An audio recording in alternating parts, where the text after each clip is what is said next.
Have you ever walked away from a conversation and thought, why didn't that go well?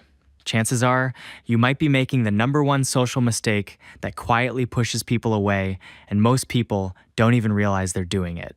That mistake is this: talking only about yourself without showing real interest in the other person. It's natural we all want to share our stories, our opinions, our experiences.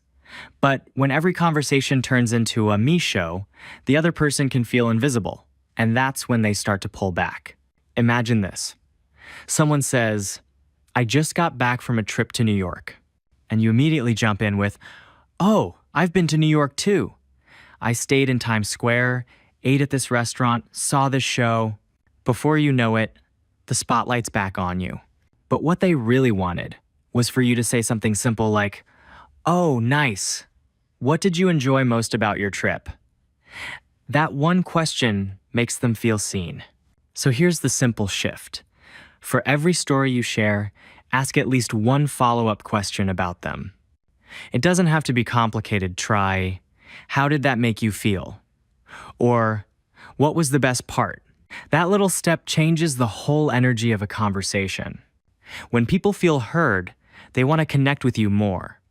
And that's how friendships and confidence grow. If you want to discover your own social strengths, take the free Social Superpower quiz. The link is in the description below.